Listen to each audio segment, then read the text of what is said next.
Kisah inspiratif, rahasia di balik nafas kehidupan. Pernahkah kamu berhenti sejenak, lalu benar-benar menyadari bahwa setiap tarikan nafas yang masuk dan keluar itu adalah tanda bahwa kamu masih diizinkan hidup oleh Allah? Setiap detak jantung, setiap gerakan kecil dari tubuhmu, semuanya adalah bukti cinta dari Sang Maha Pemberi kehidupan. Al-Hayy dan Al-Qayyum. Kita sering lupa bahwa hidup ini bukan karena keinginan kita. Kita tidak pernah mengajukan diri untuk dilahirkan, tidak pernah meminta agar tubuh ini bergerak, hati ini berdebar, atau pikiran ini berpikir. Semua terjadi karena kun fayakun, jadilah, maka terjadilah. Sebagaimana Allah berfirman, Aku menciptakan jin dan manusia melainkan supaya mereka menyembahku. QS Az-Zariyat 56. Namun, ibadah yang dimaksud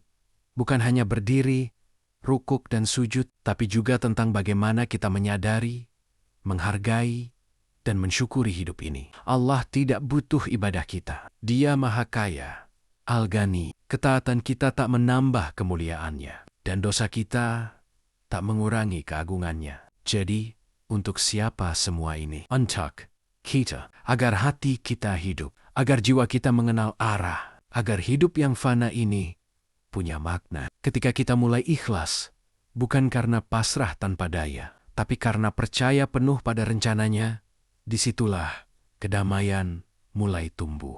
Kita berhenti bertanya, kenapa ini terjadi padaku? Dan mulai berkata, Ya Allah, Engkau lebih tahu apa yang terbaik bagiku. Itulah bentuk cinta yang sejati kepada Sang Pencipta.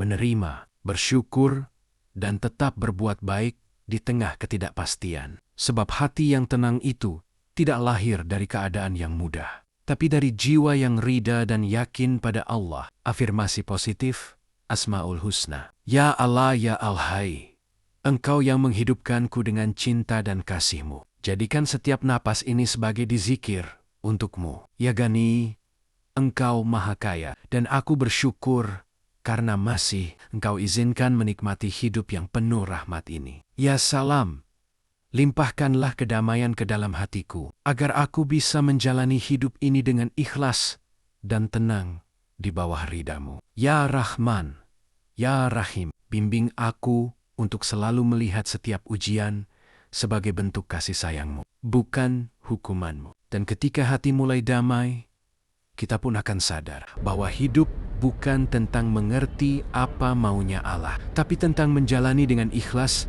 apa yang telah Allah tetapkan.